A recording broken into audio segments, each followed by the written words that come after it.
la puissance de la tzedaka. Alors restez bien jusqu'à la fin de la vidéo parce que j'aimerais partager avec vous le moyen de devenir riche en mitzvah de tzedaka, même si on n'a pas de gros moyens. C'est quelque chose que j'ai appris de ma grand-mère.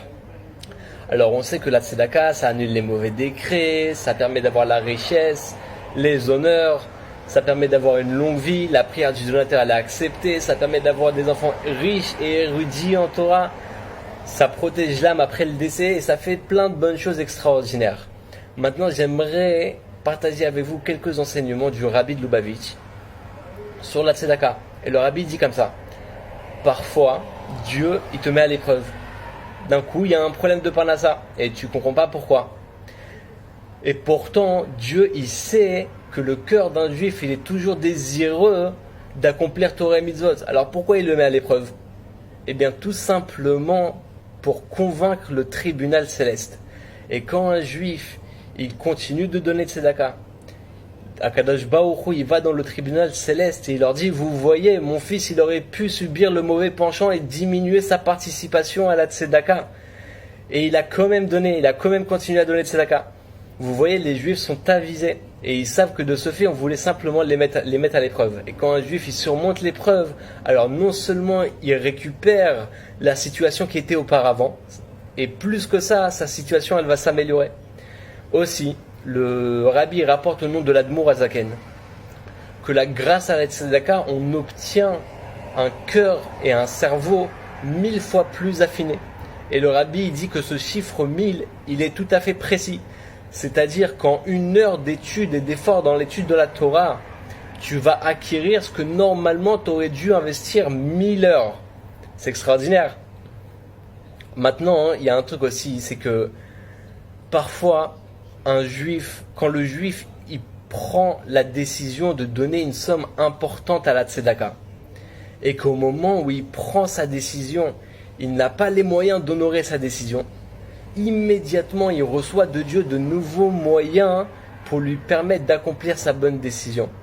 Et le Rabbi rajoute que, étant donné que la tzedaka c'est un 10e ou un 5e de tes revenus, 10 ou 20%, tu peux en conclure que Dieu il va t'accorder une somme 5 fois plus importante du montant que tu voulais donner à la tzedaka, de sorte que tu pourras donner tes 20% à la tzedaka et garder les 4 autres parties qui restent pour tes besoins personnels.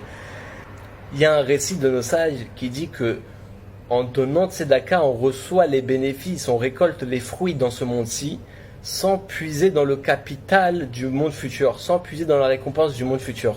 Et Akadosh Baruch Hu, il a dit: de grâce, mettez-moi à l'épreuve en la matière, et vous verrez que je vous comblerai de bénédictions jusqu'à ce que vous ne puissiez plus dire cela suffit.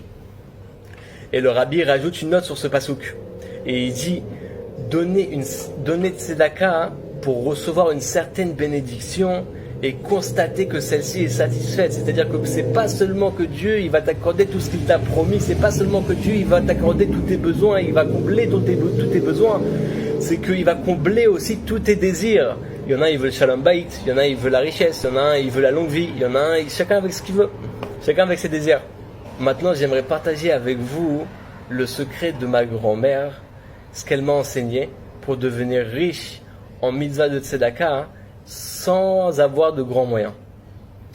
Elle prend 3 shekels et au lieu d'accomplir la mitzvah de tzedaka 3 fois, elle transforme ces 3 shekels en 30 pièces de 10 centimes et elle donne 30 fois tzedaka.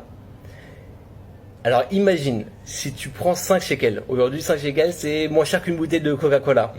Tu prends 5 shekels et tu les transformes en 50 pièces de 10 centimes. Et que tous les matins tu donnes 50 fois tzedaka.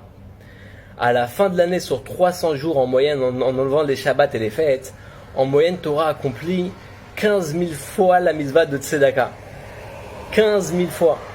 C'est extraordinaire. Tu arrives à Rosh Hashanah, tu es au top du top. Aussi, j'aimerais partager avec vous quelque chose. Le Rabbi, il a dit qu'il y a une caisse de tzedaka très spécifique que l'Admour Azaken il a créé en Eretz Israël sous le nom de Rabbi Meir Baal HaNes. La caisse elle s'appelle Kolel Chabad et le Rabbi il a dit que tout celui qui est actif dans cette caisse de tzedaka, ça a le pouvoir de mettre en éveil les attributs de la bonté les plus puissants qui existent. Et tous ceux qui sont actifs recevront de grandes bénédictions pour lui et sa famille dans tous les domaines matériels et spirituels. Alors voilà, qu'on se renforce tous dans la mitzvah de Tzedaka, qu'on augmente notre participation à la Tzedaka, qu'à partir de maintenant, on n'entend que des bonnes nouvelles. Que Dieu vous bénisse, vous accorde une longue vie en bonne santé, dans la largesse matérielle et spirituelle, que toutes vos prières soient exaucées dans la bonté et la miséricorde de bien visible et tangible. Je vous souhaite que Tiva et Khatima Tova, les Shana Tova Ometuga, une bonne et douce et heureuse année, Beracha Vaslacha, à bientôt.